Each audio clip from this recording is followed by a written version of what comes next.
الحمد لله رب العالمين، الصلاة والسلام على سيد الأنبياء وأشرف المرسلين، والعاقبة للمتقين ولا عدوان إلا على الظالمين. اللهم رب اشرح لي صدري ويسر لي أمري واحلل عقدة من لساني يفقهوا قولي. بسم الله الرحمن الرحيم. ومن يشاقق الرسول من بعد ما تبين له الهدى ويتبع غير سبيل المؤمنين نوله ما تولى ونصله جهنم وساءت مصيرا. عن عمر بن الخطاب رضي الله عنه قال: بينما نحن جلوس عند رسول الله صلى الله عليه وآله وسلم ذات يوم إذ طلع علينا رجل شديد بياض الثياب وشديد سواد الشعر لا يرى عليه أثر الصبر ولا يعرفه منا أحد، حتى جلس إلى النبي صلى الله عليه وآله وسلم فأسند ركبتيه إلى ركبتيه ووضع كفيه على فخذيه وقال: يا محمد صلى الله عليه وآله وسلم أخبرني عن الإسلام. فقال رسول الله صلى الله عليه وآله وسلم: الإسلام أن تشهد أن لا إله إلا الله وأن محمدا رسول الله وتقيم الصلاة وتؤتي الزكاة وتصوم رمضان وتحج البيت إن استطاع إليه سبيلا. قال: صدقت. فعجبنا له يسأله ويصدقه إلى آخر الحديث. اللہ رحیم و کریم کے حمد و ثنا جناب رسول رؤوف الرحیم صلی اللہ علیہ وآلہ وسلم کی ذات بابرکات میں درود و سلام لا انتہا. جناب آقا کریم صلی اللہ علیہ وآلہ وسلم کی ذات مقدس مکرم مشرف محترم اکرم اقدس اجمل احسن احمد صلی اللہ علیہ وآلہ وسلم کے بعد آپ صلی اللہ علیہ وآلہ وسلم کے مقدس صحابہ کی مقدس جماعت پر بھی اللہ کی کرور رحمت نازل ہو. محترم، کل میں نے گزارش کی تھی کہ نبی کریم صلی اللہ علیہ وسلم کا مقدس اسم مبارک قرآن کریم میں 5 دفعہ اللہ تعالیٰ نے ذاتی نام کے ساتھ ذکر کیا ہے، اور صفاتی نام کو کئی نبی صلی اللہ علیہ وسلم کے اللہ تعالیٰ نے ذکر فرمائے ہیں قرآن کریم میں. آج میں آپ کو تھوڑا تعارف کراؤں گا رسول اللہ صلی اللہ علیہ وسلم کا، ورنہ آپ کی شان اور عظمت تو ایسی ہے کہ سیدنا صدیق اکبر رضی اللہ تعالیٰ عنہ سے لے کر مجھ گناہگار تک اور مجھ گناہگار سے لے کر قیامت تک لوگ آپ کی عظمت ہی بیان کرتے رہیں گے. بلکہ ایک جگہ میں نے پڑھا تھا، ایک عربی شاعر ہوا ہے، اس نے نبی کریم صلی اللہ علیہ وسلم کی عظمت کے 40,000 شعر لکھے ہیں. 1 2 4 شعر نہیں، 40,000 شعر کہے ہیں.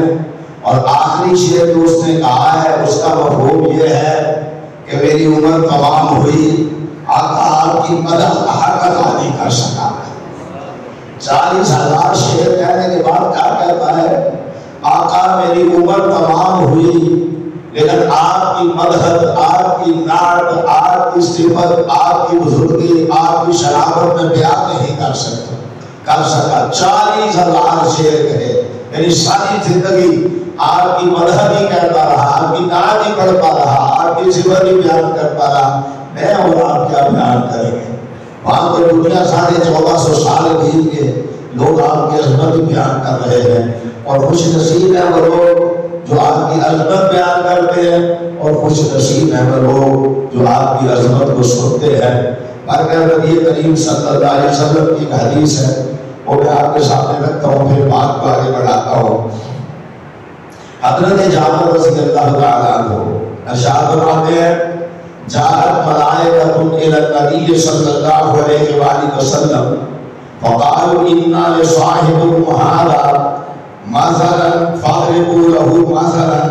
فقال بعضهم انه نائم وقال بعضهم ان العين نائمه والقلب يقظان.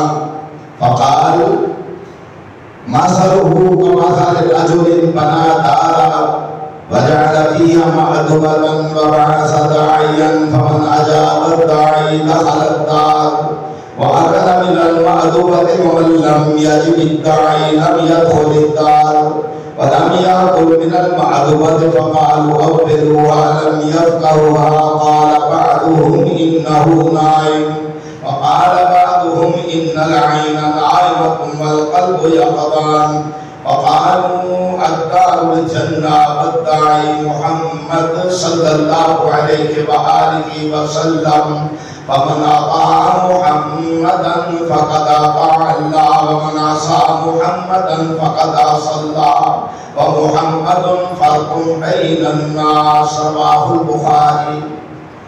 اللہ اکبر. آپ اس کا ترجمہ سنیں اور اپنا ایمان اعلیٰ کریں. رسول اللہ صلی اللہ علیہ وسلم کے پاس فرشتوں کی ایک جماعت آئی.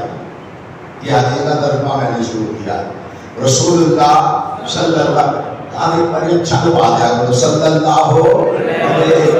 وسلم آپ کے پاس فرشتوں کی ایک جماعت آئی. آپ سو رہے تھے. فرشتوں نے آپس میں گفتگو کی. کہنے لگے کہ محمد کریم صلی اللہ علیہ وسلم کی مثال ایک مثال ہے. اس مثال کو بیان کرو. جب فرشتے آپس میں کہہ رہے ہیں آپ صلی اللہ علیہ وسلم کی ایک مثال ہے, ایک شان ہے, اس کو بیان کرو. ان میں سے بعض فرشتوں نے کہا کہ آپ سو رہے ہیں, مثال بیان کرنے کا فائدہ کیا ہے؟ بعض فرشتوں نے اس کا جواب یہ دیا کہ آقا کریم صلی اللہ علیہ وسلم کی آنکھ سوتی ہے, دل جاگتا ہے. خدا کریں اب یہ نہیں کہہ سکتا کہ آپ ہم جیسے تھے. آپ ہم جیسے نہیں تھے. ہم تو سوتے ہیں, ہمارے دل بھی غافل ہوتے ہیں, ہمارا دماغ بھی غافل ہوتا ہے. نہیں نہیں نہیں, فرمایا آپ کی آنکھیں سو رہی ہیں, آپ کا دل جاگ رہا ہے. فرمایا تم جو کچھ بیان کرو گے وہ سمجھ لیں گے. پھر وہ بیان کرنے لگے. ان کی مثال ایسی ہے جیسے کسی شخص نے مکان تیار کیا اور لوگوں کو کھانا کھلانے کے لیے دسترخوان پر بلایا, یعنی دعوت کا انتظام کیا, اور فرمایا لوگوں کو دعوت دینے کے لیے ایک آدمی کو بھیجا. یہ بلانے والا سب کو دعوت دے رہا ہے. تو جس نے اس دعوت دینے والے کی دعوت کو قبول کر لیا وہ اس مکان میں بھی داخل ہوگا اور چنے ہوئے دسترخوان سے کھانا بھی کھائے گا. اور جس نے اس دعوت دینے والے کی بات نہ مانی اور نہ دعوت کو قبول کیا تو نہ ہی وہ مکان میں داخل ہو سکتا ہے, نہ ہی وہ دعوت کھا سکتا ہے. زمانہ کیا ہے؟ اللہ تعالیٰ نے ایک مکان بنایا ہے. اب سورہ حدیث کی تفسیر. رسول اللہ صلی اللہ علیہ وسلم کی شان رحمۃ اللہ فرمائیں. اللہ تعالیٰ نے ایک مکان بنایا ہے. مکان بنانے کے بعد پھر اللہ تعالیٰ نے نبی کریم صلی اللہ علیہ وسلم کو دعوت دینے کے لیے بھیجا ہے کہ جاؤ میں نے ایک مکان بنایا ہے, اس مکان کے اندر میں نے کھانے پینے کا انتظام کیا ہے, جاؤ جا کے لوگوں کو بلاؤ. اب فرشتے کیا کہتے ہیں؟ کہتے ہیں کہ آقا تو سو رہے ہیں. اور دوسری جماعت کیا کہتی ہے؟ کہتی ہے آپ کی آنکھیں سو رہی ہیں, دل جاگ رہا ہے. فرمایا وہ مکان کس نے بنایا ہے؟ کہتے اللہ تعالیٰ نے بنایا ہے. اچھا دعوت دینے کے لیے کس کو بھیجا ہے؟ جناب رسول کریم صلی اللہ علیہ وسلم کو بھیجا ہے. یا ایھا النبی انا ارسلناک شاہدا ومبشرا ونذیرا وداعیا الی اللہ باذنہ وسراجا منیرا. وداعیا بلانے والا الی اللہ اللہ کی طرف. یہ آپ کے صفاتی نام ہے. داعیا الی اللہ باذنہ سراجا منیرا. انا ارسلناک شاہدا ومبشرا ونذیرا. مبشر بھی آپ کا صفاتی نام, نذیر بھی آپ کا صفاتی نام, بشیر بھی آپ کا صفاتی نام. صفاتی نام میں بیان کروں گا تو کئی دن اسی میں لگ جائیں گے. کون کون سا آپ کا صفاتی نام ہے, اس کا معنی کیا ہے؟ جناب آقا کریم صلی اللہ علیہ وسلم ارشاد فرماتے ہیں اللہ تعالیٰ نے مجھے بھیجا، وہ مکان کیا ہے؟ فرمایا وہ جنت ہے۔ وہ مکان کیا ہے؟ وہ جنت ہے۔ فرمایا اس کے اندر کیا کھانے کیا ہیں؟ وفواکہ مما یشتہون، فرمایا وہ بہترین قسم کے کھانے، اور فرمایا وہاں کھانے پیش کرنے والے کیسے ہوں گے؟ آواز یطوف علیہم ولدان مخلدون اذا رأیتہم حسبتہم لؤلؤا منثورا وَإِذَا رَأَيْتَ ثَمَّ رَأَيْتَ نَعِيمًا وَمُلْكًا كَبِيرًا عَالِيَهُمْ ثِيَابُ سُندُسٍ خُضْرٌ وَإِسْتَبْرَقٌ وَحُلُّوا أَسَاوِرَ مِن فِضَّةٍ وَسَقَاهُمْ رَبُّهُمْ شَرَابًا طَهُورًا إِنَّ هَذَا كَانَ لَكُمْ جَزَاءً وَكَانَ سَعْيُكُمْ مَشْكُورًا۔ فرمایا کھانے کیسے ہوں گے؟ فرمایا فِي طَلْحٍ مَّمْدُودٍ وَظِلٍّ مَّمْدُودٍ وَمَاءٍ مَّسْكُوبٍ وَفَاكِهَةٍ كَثِيرَةٍ، فرمایا کیلے کے گچھے ہوں گے وہاں پر، فرمایا کھانے کے لیے اعلیٰ قسم کے پھل ہوں گے وہاں پر، پینے کے لیے سب پانی اور دودھ ہوگا، فرمایا غیر آسن، فرمایا کبھی خراب ہونے والا نہیں۔ مَثَلُ الَّذِينَ اتَّقَوْا رَبَّهُمْ جَنَّاتٍ تَجْرِي مِن تَحْتِهَا الْأَنْهَارُ، فرمایا وہاں کیا ہوگا؟ نہریں چل رہی ہوں گی، فرمایا دسترخوان لگے ہوئے ہوں گے، اور دسترخوان کیسا دسترخوان ہوگا؟ فرمایا تیرے دل میں آئے گی میں یہ انگور کا ایک دانہ کھا لوں، فرمایا وہ دانہ تیرے منہ کے پاس خود ہی آ جائے گا۔ وہ اللہ کے چھوڑے ہوئے دسترخوان پر بیٹھنے والے تجھے اٹھ کے جا کے کھانا لینے کی بھی ضرورت نہیں، پکڑنے کی بھی ضرورت نہیں، وہ تیرے منہ کے اندر آ جائے گا۔ میرے محمد کریم صلی اللہ علیہ وآلہ وسلم بلا رہے ہیں، وہ لوگوں آ جاؤ، میں بلانے کے لیے آیا ہوں۔ اللہ نے ایسا گھر تیار کیا ہے، اس گھر کے اندر طرح طرح کے فرمایا حور مقصورات فی الخیام، فرمایا وہاں ایسی بیویاں ہوں گی، حدیث میں آتا ہے جب کسی آدمی کی بیوی اس کو ستاتی ہے، اسے تنگ کرتی ہے، اسے پریشان کرتی ہے، جنت کی حور کیا کہتی ہے؟ او اللہ کی بندی، یہ بندہ چند دن کا تیرے پاس مہمان ہے، یہ اللہ کا بھی فرما بردار ہے، حضور آقا کریم صلی اللہ علیہ وسلم کا بھی فرما بردار ہے، اس کو تنگ نہ کر، یہ چند دن کا تیرے پاس مہمان ہے، میں اس کی مہمانداری کرنے کے لیے یہاں بیٹھی ہوئی ہوں، یہ میرے پاس آ جائے گا، اسے ستایا نہ کر، یہ آقا کا غلام ہے صلی اللہ علیہ وآلہ وسلم۔ فرمایا حور مقصورات فی الخیام، اور یہاں ایسے ایسے لوگ پیدا ہوئے، انہوں نے کہا ہمیں مولوی کی حور نہیں چاہیے، اور ساری بد نصیب بد وقت یہ مولوی کی بنائی ہوئی حور نہیں ہے، یہ اللہ کہہ رہا ہے حور مقصورات فی الخیام، فرمایا وہاں خیمے لگائے ہوئے حوریں ہوں گی۔ کون کہہ رہا ہے؟ اللہ کہہ رہا ہے جس نے یہ گھر بنایا ہے، جس نے گھر کو میری چیزوں کے ساتھ سجایا ہے، وہ اللہ کہتا ہے یطوف علیہم ولدان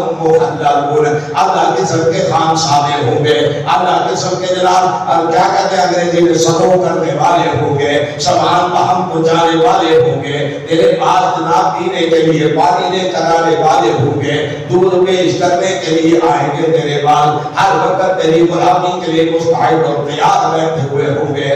میرے آقا کریم صلی اللہ علیہ وسلم کہہ رہے ہیں آ جاؤ جنت میں چلے جائیں، میں تمہیں جنت میں لے کر چلا جاؤں۔ دسترخوان سنا ہوا ہے، دنیا میں دسترخوان کیا ہے؟ دنیا میں دسترخوان اللہ کا قرآن ہے، رسول کریم صلی اللہ علیہ وآلہ وسلم کا فرمان ہے، فرمایا دن آئے گا کیا ہوگا، لوگ کیا کہیں گے جس نے آقا کریم صلی اللہ علیہ وآلہ وسلم کی آواز پر لبیک نہیں کہا، فرمایا اس کا انجام کیا ہوگا؟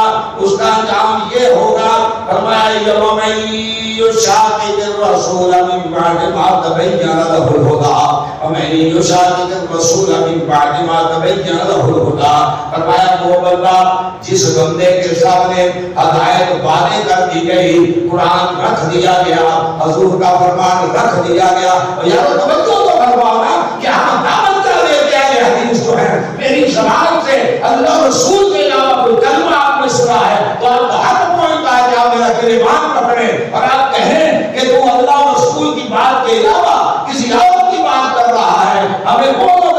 دیتے ہیں جو ہمیں کبھی کسی کا نام لے کر بلاتے ہیں، کبھی کسی سلسلے کا نام لے کر بلاتے ہیں، کبھی کسی سلسلے کی طرف دعوت دیتے ہیں. ہم دعوت دیتے ہیں جناب محمد رسول اللہ صلی اللہ علیہ وآلہ وسلم کے دسترخوان کی طرف. وہ دسترخوان کیا ہے؟ وہ دسترخوان یہ ہے، فرمایا بازار میں تو جانا ہے، کس انداز سے جانا ہے، گھر میں داخل ہونا ہے، کس انداز سے داخل ہونا ہے، قبرستان میں جانا ہے، کس انداز سے جانا ہے. تو قبرستان میں جا کے قبر والوں سے مانگتا ہے. میرے محمد کریم صلی اللہ علیہ وسلم کی مسجد میں ایک عورت تھی.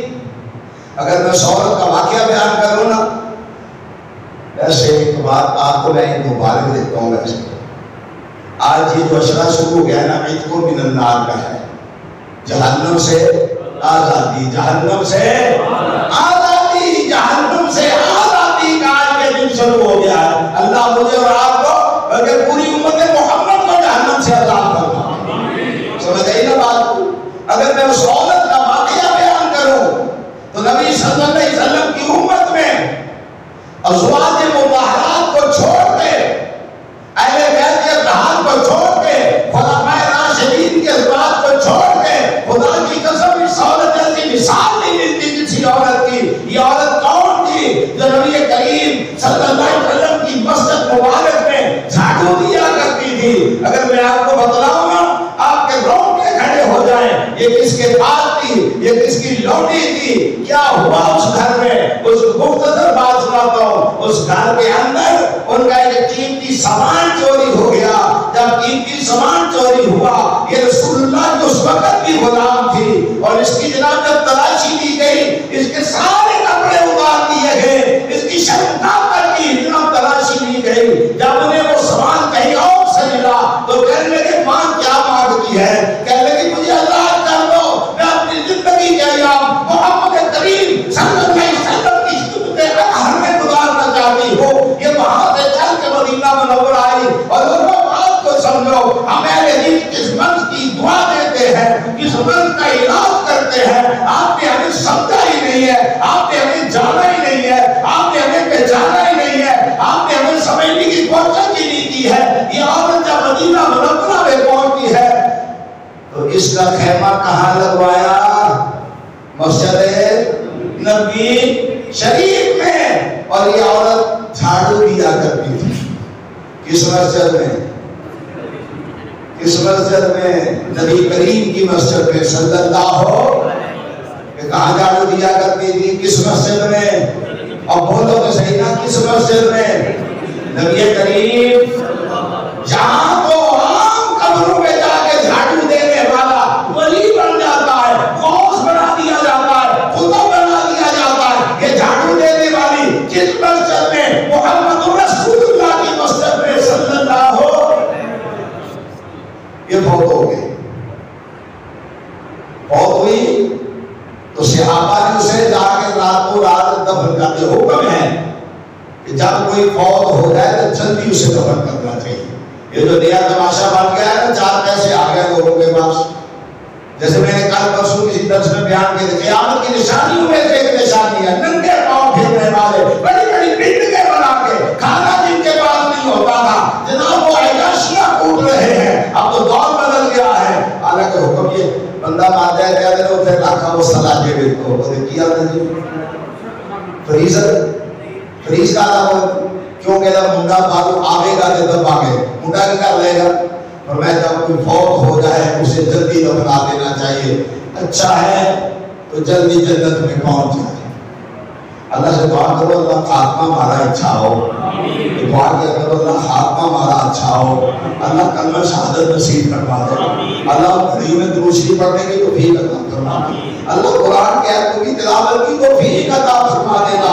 اللہ اس وقت ہماری حفاظت فرمانا. شیطان اس وقت بھی ہمیں گمراہ کرنے کی کوشش کرے گا. اب اس بیوی کو جب دفن کیا نا اسے آقا نے رات میں دفن کر دیا. میرے آقا کریم صلی اللہ علیہ وسلم نے دیکھا نہیں. کہنے وہ بیوی کہاں ہے؟ کہنے وہ فوت ہو گئی تھی. دفن کر دیا جنازہ پڑھ کے. آپ فرماتے ہیں دلونی علی قبرہا، اور میرے صحابہ کی جماعت مجھے اس کی قبر بتلاؤ کہاں ہے. اب ہم ان سے سیکھیں گے کہ قبر پر جا کے کیا کرنا چاہیے. یا محمد رسول اللہ صلی اللہ علیہ وسلم ہمیں سکھلا کے گئے.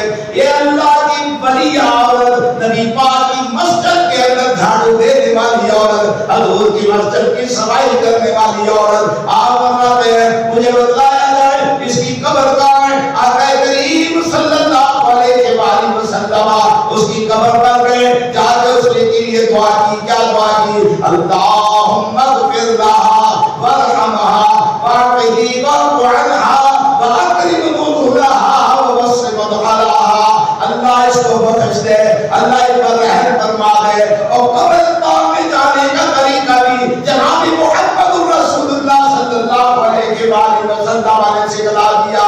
یہ تو نہیں کہا کیا مدینہ طیبہ میں پھول نہیں ہوتے تھے, کیا مدینہ طیبہ میں اصل گلاب نہیں ہوتا تھا, یا مدینہ طیبہ میں پھولوں کی کلیاں نہیں ہوا کرتی تھی. میرے محبوب کریم صلی اللہ علیہ وسلم نے کیا سکھلایا؟ فرمایا قبرستان میں جانا ہے, جا کے کیا کہنا ہے؟ السلام علیکم یا اہل الدیار,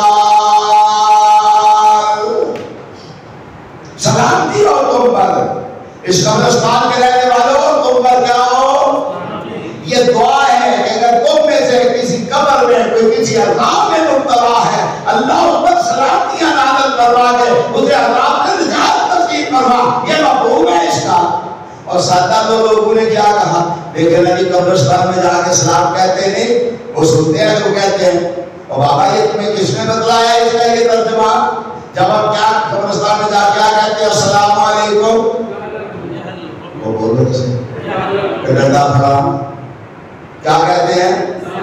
یا اہل اسی ایتھے بیٹھے ہیں کہ سانو بالوں آگے کبھی کوئی السلام علیکم یا اہل القبور کہنا چچے گی. اور بولو تو صحیح, کوئی بات نہ دو یار کسی بولیا دے کرو نا. قبرستان جا کے کی کہا کہ السلام علیکم یا کہ جے سانو تو آ کے یا اینا پیر صاحب مولوی صاحب بیٹھے اور مجلس لا گئے کہ انہوں جا کے کہے مولانا السلام علیکم یا اہل القبور. اور اگر ڈنڈا مارو جوتیاں مارتا ہی, وہ سلام اور ہے, یہ سلام اور ہے. یہاں کے باجر السلام علیکم ورحمۃ اللہ وبرکاتہ, یہ کہتے ہیں وہاں سلام اس لیے کہتے ہیں, وہ جواب دیتا ہے نہیں اللہ کے بندے وہاں جب سلام کہتے ہیں تو ہم کہتے ہیں یا اہل القبور. کیا کہتے ہیں؟ یا اہل القبور. عجبی سمجھ نامے پھر اللہ ہی سمجھ عطا فرمائے. پھر ہم دعائیں کر سکتے ہیں. نبی کریم صلی اللہ علیہ وسلم دعا کیا کرتے تھے, اللہم اہد قومی فإنہم لا یعلمون, اللہ میری قوم کو ہدایت نصیب فرما.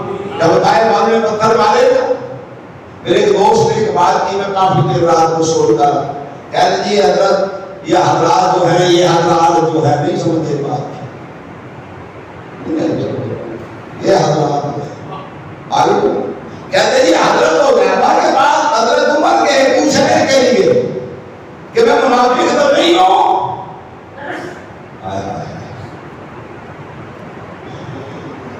یؤمنون ببعض الکتاب ویکفرون ببعض, قرآن کی باتوں میں ایمان لاتے, باتوں میں کفر کرتے ہو. تو حضرت علیہ کا جواب بھی تو سنا ہے. حضرت عمر کو کیا جواب دیا تھا انہوں نے,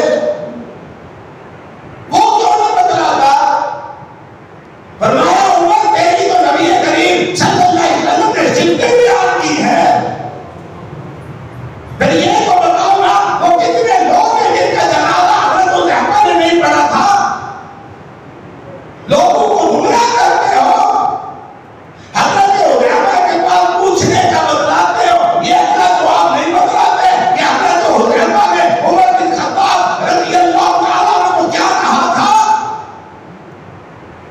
جنہیں مقدر ہاتھ جان, مقدر ہاتھ جان.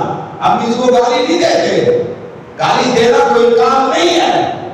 ہر آدمی کا اپنا نصیب ہے, وہ کسی کو گالی دیتا ہے اور بدلے میں اسے یاد رکھنا, بعض لوگوں کی گالیوں کے بدلے میں فرشتے ان کا لعنت برساتے ہیں.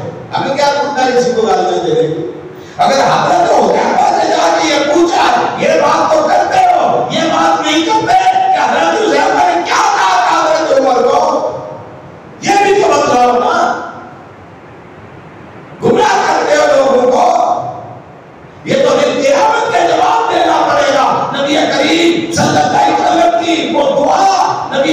صلی اللہ علیہ وسلم کی مراد،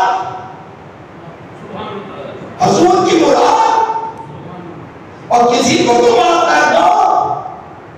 میں نے تمہیں کے خطبے میں کہا تھا خدا کی قسم یہ 313 کی جماعت نہ ہوتی اور 313 کے اندر عمر ہے کہ نہیں؟ تو بولو تو تجھی وہ نہیں لگے داتے بیٹے کام وہ نہیں ہو، بولو بدر کے اندر عمر ہے جب ہے تو محمد رسول اللہ صلی اللہ علیہ وسلم نے فرمایا آج کے بعد بدری کوئی نیکی نہ کرے پھر بھی اللہ نے ان کو معاف کر دیا.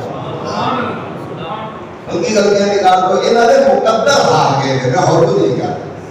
گالیاں دینا کوئی بات نہیں ہے، اللہ نے بسانا کوئی بات نہیں ہے. ان کے مقدر ہار گئے. صبح اٹھتے ہیں صحابہ کی توہین، رات کو سوتے ہیں صحابہ کی غلطیاں نکالتے ہیں، جناب کھانا کھاتے ہیں صحابہ کے خلاف گفتگو کرتے ہیں، جناب رات کو سوتے ہیں صحابہ کی اہانت کرتے ہیں. اور یاد رکھنا نبی کریم اب بات ایسے آئی ذہن میں پوری رات کو میں سوچتا. اب کیا نبی صلی اللہ علیہ وسلم فرماتے ہیں اللہ اللہ کی صحابی لا تتخذوا ولدا من بعدی ومن احبهم فبحبی احبهم ومن ابغضهم فببغضی ابغضهم ومن عاداهم فقد عادانی ومن عادانی فقد عاد اللہ. اللہ اللہ کی صحابی یہ کون کہہ رہے ہیں؟ نبی کریم چار رہ گئے جڑے نہیں درس بیٹھے